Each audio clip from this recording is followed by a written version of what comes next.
जैसा कि हम लोग पिछले वीडियो में भी राउल का नियम पढ़ रहे थे।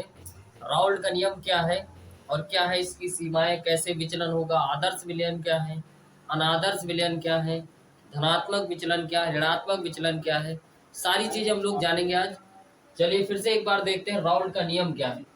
राउल का नियम किसी विलयन के वाष्प दाब का अपेक्षिक अवनमन विलयन में उपस्थित विलेय या विलायक के मोल प्रभाज के बराबर होता है। अब चलते हैं, इसके बाद हम सीखते हैं क्या है राउल का नियम। अब सीखेंगे इसके बाद राउल के नियम की सीमाएं। क्या है राउल के नियम की सीमाएं? चलिए बच्चों, सीमाएं का मतलब होता है कि राउल का नियम कहाँ पर कार्य कर सकता है और कहाँ पर कार्य नहीं कर सकता। तो किसी नियम की सीमाएं ये बताती हैं कि राउल का नियम हो या कोई भी नियम हो, वो कहाँ तक कार्य कर सकता है, कहाँ तक लागू होगा और कहाँ के बाद लागू नहीं होगा। तो सबसे पहले हम देखते हैं राउल के नियम की सीमाएं। क्या है सीमाएं? तो सबसे पहली सीमा क्या है कि जो राउल का नियम होता है वो अतितनु विलयनों के लिए लागू होता है। अतितनु विलयन के लिए लागू होता है।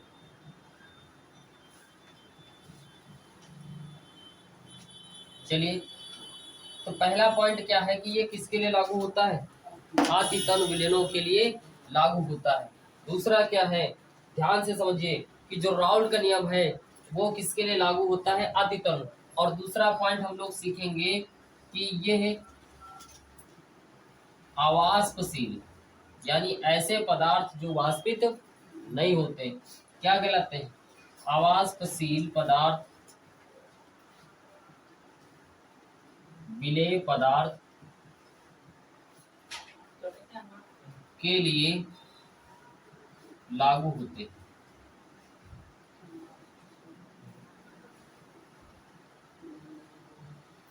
राउल का नियम किन चीजों पर लागू होता है? पहला अतितनु विलयन के लिए लागू होता है। दूसरा ये अवाष्पशील विलेय पदार्थ के लिए लागू होता है। क्यों? समझिए, अगर यहाँ पर विलयन सांद्र होगा, क्या होगा? सांद्र। तो सांद्रता से क्या होगा? वाष्प दाब में परिवर्तन होगा। वाष्प दाब में होगा तो उसका विचलन हो जाएगा। ठीक है, तो यहां से हम सीखेंगे नंबर 3, ये है संगुणन। संगुणन का मतलब क्या होता है कि जब कण आपस में कण क्या हो जाए? जुड़ने लगे। जैसे 2 कण से जुड़कर 1 कण बन जाए, 10 कणों से जुड़कर 2 कण बन जाए, तो ये क्या कहलाता है? संगुणन। संगुणन या वियोजन। वियोजन का मतलब क्या है? जब कण टूटकर उनकी संख्या क्या हो जाए? अधिक हो जाए। जैसे 2 कणों से 5 कण हो जाए, 10 से 20 बन जाए, तो ये स्थिति क्या होगी? वियोजन। तो ये संगुणन या वियोजन की स्थिति में लागू नहीं होता। चलिए जानते हैं कि लागू नहीं होता तो क्यों नहीं होता।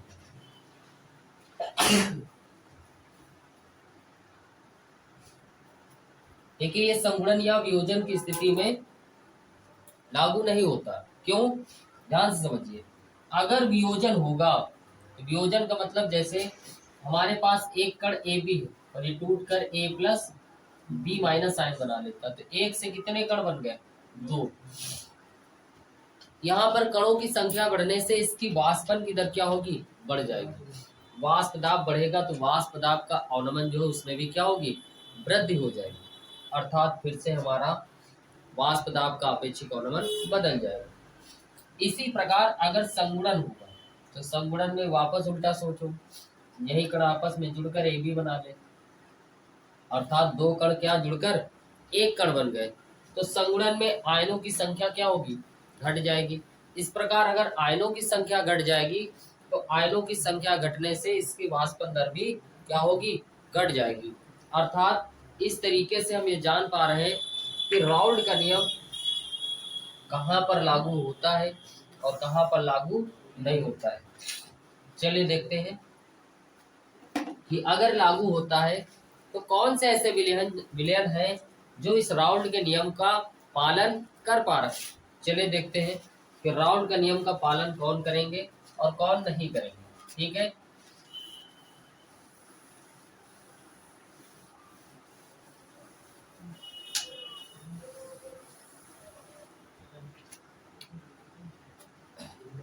आदर्श विलयन।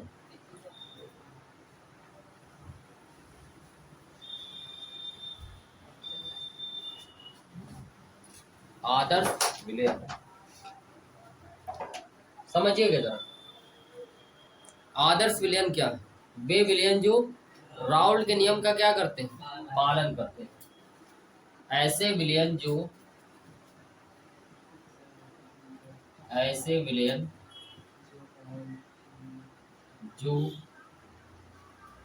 राउल्ट के नियम का पालन करते हैं,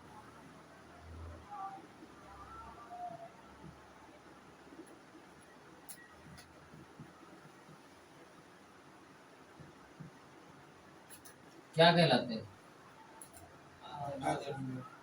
आदर्श विलयन कहलाते हैं।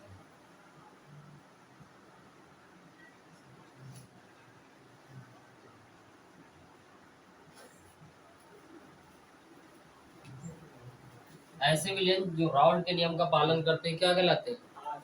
अच्छा, इसका मतलब क्या है जरा ये समझा जाए। जैसे हमारे पास एक है विलेय, क्या है? इसमें बहुत सारे कण होंगे।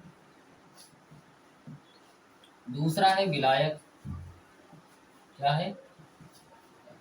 विलायक, इसमें भी बहुत सारे कण होंगे। तीसरा है विलयन, और यहाँ पर विलेय और विलायक दोनों के कण। अगर हम बात करें यहाँ पर सभी ए हैं, विलायक सभी बी हैं, तो यहाँ पर कौन है? A B. तो ध्यान से समझिए, जो विलेय विलेय के कण है, विलेय और विलेय के कणों के बीच होने वाली अन्योन्य क्रिया का मान, विलेय और विलेय के बीच होने वाली अन्योन्य क्रिया का मान, विलायक विलायक के बीच होने वाली अन्योन्य क्रिया का मान, यानी जिस प्रकार विलेय विलेय के कण आपस में क्रिया करते हैं, विलायक विलायक के कण आपस में क्रिया करते हैं, ठीक उसी प्रकार अगर विलेय और विलायक के कणों के बीच भी अन्योन्य क्रिया समान हो तो ऐसे विलयनों को हम क्या कहेंगे? आदर्श विलयन। इसी प्रकार अगर मान लें कि जिस प्रकार विलेय विलेय के कण और विलायक विलायक के कण आपस में क्रिया कर रहे हैं, लेकिन विलेय और विलायक के मध्य होने वाली जो अन्योन्य क्रिया है वो अगर इनसे क्या हो? भिन्न हो। इनसे क्या हो? भिन्न हो। तो हम कहेंगे कि वो आदर्श विलयन नहीं है, अर्थात राउल्ट के नियम का पालन नहीं करते। तो उनको कहते क्या है? अनादर्श विलयन। क्या कहते हैं? अनादर्श विलयन। क्या है अनादर्श विलयन? वे विलयन जो राउल्ट के नियम का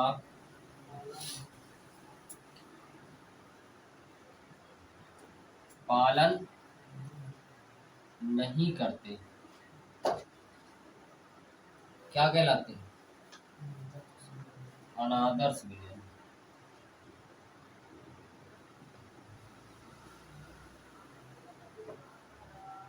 अनादर्श विलयन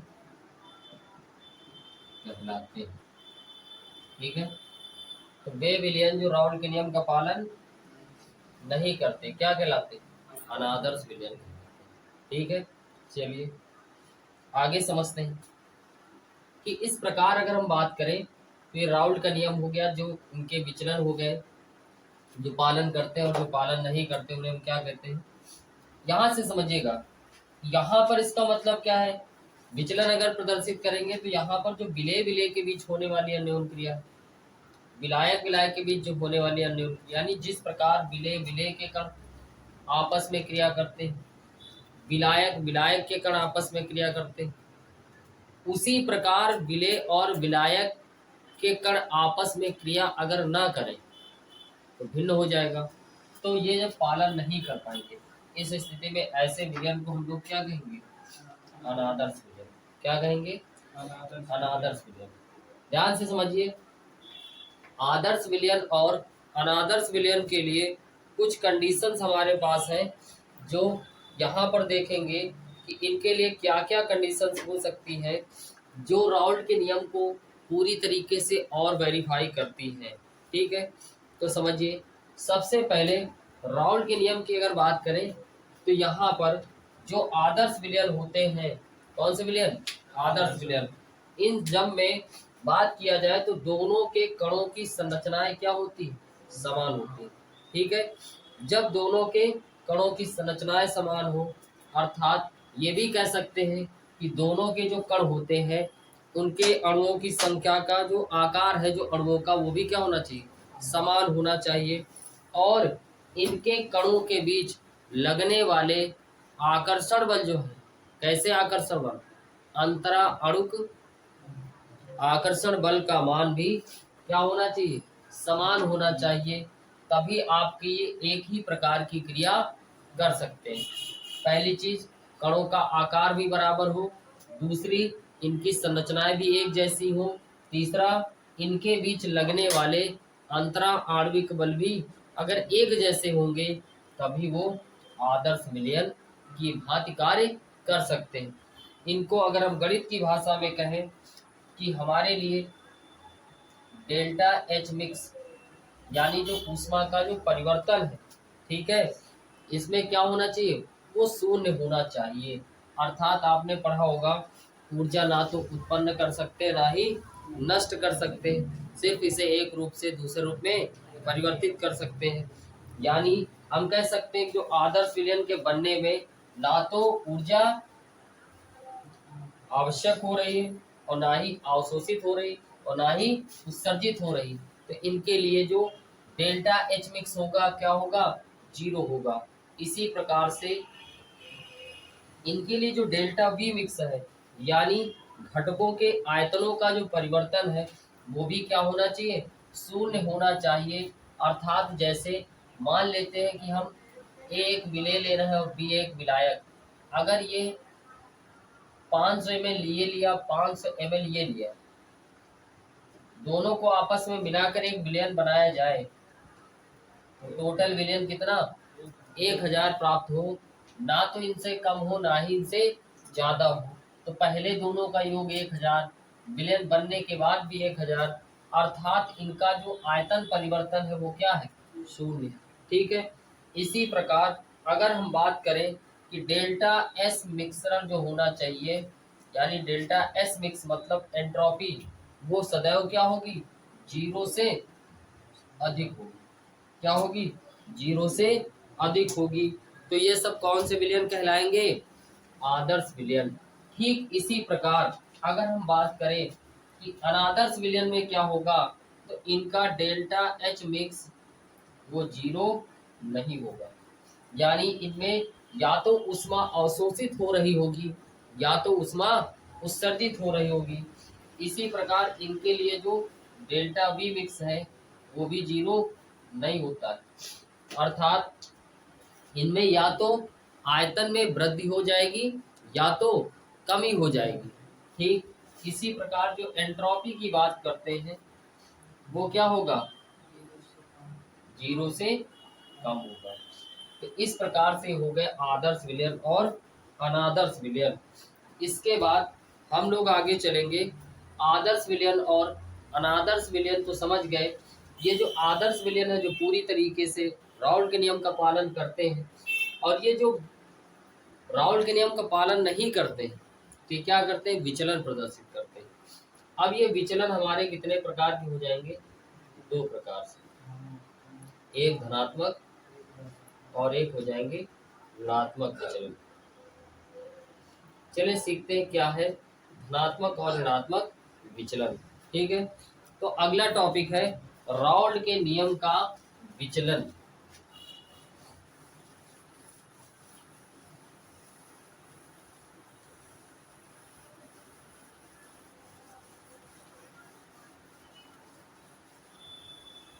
चलिए सीखते हैं क्या है विचलन।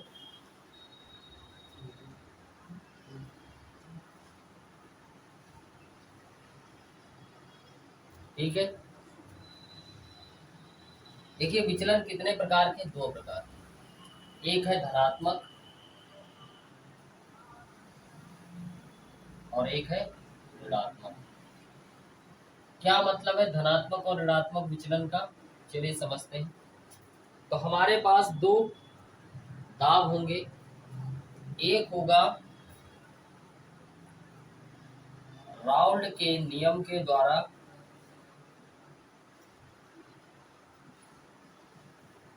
लगाया गया वाष्प दाब, और दूसरा कौन सा होगा, विलयन के द्वारा लगाया गया वाष्प दाब।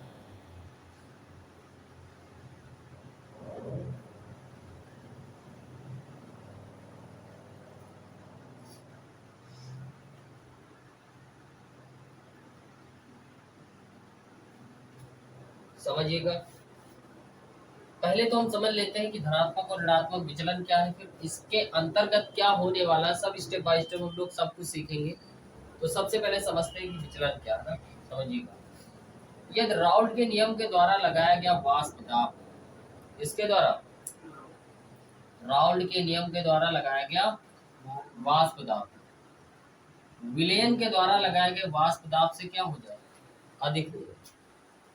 यदि राउल्ट के नियम के द्वारा लगाया गया वाष्प दाब विलयन के द्वारा लगाए गए वाष्प दाब से क्या हो जाए, अधिक हो जाए, तो विचलन क्या कहलाएगा, धनात्मक कहलाएगा। क्या कहलाएगा, धनात्मक विचलन। उल्टा सोचो इसी का, यदि राउल्ट के नियम के द्वारा लगाया गया वाष्प दाब विलयन के द्वारा लगाए गए वाष्प दाब से कम हो जाए, तो इसे क्या कहेंगे, ऋणात्मक विचलन। क्या कहेंगे, ऋणात्मक विचलन। ठीक है, तो धनात्मक क्या हो, ऋणात्मक विचलन क्या, समझ में आ गया। अब इसको हम आगे देखेंगे कि इसके अंतर्गत कैसे क्या चीजें और होनी। ठीक है, तो धनात्मक विचलन पहले समझते हैं कि अगर विलयन का विचलन क्या है, राउल्ट के नियम के द्वारा धनात्मक है, तो यहाँ पर जो विलय विलय के बीच होने वाली क्रिया और विलायक विलायक के बीच होने वाली जो अन्योन्य क्रियाएं हैं, इनका मान विलय तथा विलायक के बीच होने वाली अन्योन्य क्रिया के मान की अपेक्षा क्या होता है, कम हो जाता है। अर्थात जो आकर्षण बल इनके बीच पहले से लग रहे थे, वो इनके मध्य लगने वाले आकर्षण बल से क्या हो जाते हैं, कम हो जाते हैं। अगर कम हो जाते हैं तो इस स्थिति में क्या होगा भाई, बंध कमजोर हो गए। अगर बंध कमजोर हो जाएंगे तो जो वाष्पन की दर होगी वो क्या होगी, बढ़ जाएगी। और वाष्पन की दर अगर बढ़ जाएगी तो विलयन क्या होगा, जल्दी से उबल जाएगा। जल्दी से उबल जाएगा तो क्वथनांक क्या हो जाएगा, कम हो जाएगा। अर्थात हम कह सकते हैं कि जब विचलन धनात्मक होता है तो इस स्थिति में विलय विलय तथा विलायक विलायक के बीच होने वाली अन्योन्य क्रिया का मान विलय तथा विलायक के बीच होने वाली अन्योन्य क्रिया की मान की अपेक्षा कम हो जाता है, जिससे वाष्प दाब का मान क्या होता है, बढ़ जाता है और क्वथनांक क्या होगा, घट जाएगा। ठीक है, दूसरा, जब विचलन क्या होगा, ऋणात्मक होगा, तब इसी का हम उल्टा कहेंगे, विलय विलय के बीच होने वाली अन्योन्य क्रिया का मान विलायक विलायक के बीच होने वाली अन्योन्य क्रिया के मान विलय तथा विलायक के बीच होने वाली अन्योन्य क्रिया की अपेक्षा क्या होता है, प्रबल हो जाता है। अर्थात जो बल इनके बीच पहले से अंतरा आणविक लग रहा था, वो इनके विलयन के बाद वो बल क्या हो जाएगा, प्रबल हो जाएगा। अगर बल प्रबल हो जाएगा तो उनका टूटने की जो दर होगी कम हो जाएगी, अर्थात वाष्पन की दर क्या होगी, घट जाएगी। अगर वाष्पन की दर घट गई तो देर से वाष्पित होंगे, अर्थात देर से उबलेंगे, तो क्वथनांक क्या हो जाएगा, घट जाएगा कि बढ़ जाएगा। वाष्पन की दर क्या हो रही है, कम हो रही है, तो क्वथनांक क्या हो जाएगा, बढ़ जाएगा। इस स्थिति में वाष्पन की दर बढ़ रही थी तो क्वथनांक क्या हो गया, घट गया, कम हो गया। तो समझ गए विचलन का मतलब क्या है। फिर से एक बार देखते हैं। यदि राउल्ट के नियम के द्वारा लगाया गया वाष्प दाब विलयन के वाष्प दाब से अधिक हो जाए तो विचलन धनात्मक कहलाता है।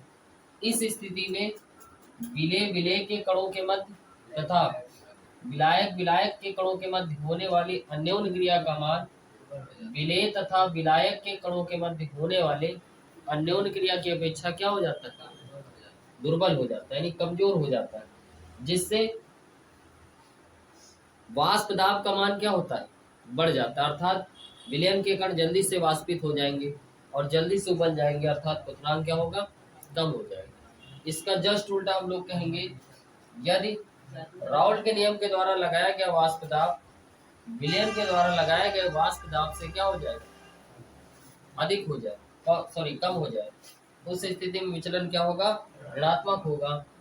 और विचलन जब ऋणात्मक होगा तो हम कह सकते हैं कि विलेय विलेय तथा विलायक विलायक के बीच होने वाली अन्योन्य क्रिया का मान विलेय तथा विलायक के बीच होने वाले अन्योन्य क्रिया के मान की अपेक्षा क्या होता है, प्रबल हो जाता है। अगर प्रबल होगा तो बंध मजबूत होंगे, बंध मजबूत होंगे तो क्या होंगे, विलयन के कण देर से वाष्पित होंगे। जब देर से वाष्पित होंगे तो इस स्थिति में क्या होगा, वाष्प दाब का मान घट जाएगा और क्वथनांक बढ़ जाएगा। ठीक है, तो ये था राउल्ट का नियम और इनके विचलन। इनको हम ग्राफ से भी समझ सकते हैं। जैसे हम मान लेते हैं कि एक विलयन है जिसमें हमने एक ये रेखा ली, इसके लिए विलेय के लिए, और एक रेखा ली हमने किसके लिए, विलायक के लिए। ठीक है, और तीसरी रेखा ली किसके लिए, विलयन के लिए।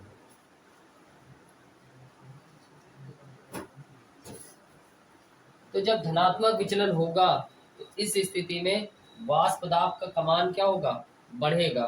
तो इन सभी के ग्राफ क्या होंगे, बढ़े हुए दिखाई देंगे। हमें इन सब के मान क्या होंगे, बढ़े हुए दिखाई देंगे, यानी उनका स्तर पहले से बढ़ा हुआ दिखाई देगा।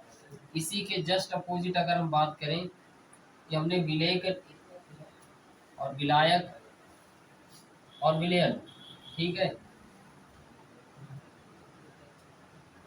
इनके मध्य एक अगर ग्राफ से हम समझे तो जब ये विचलन ऋणात्मक होगा तो वाष्प दाब में क्या होगी, कमी होगी।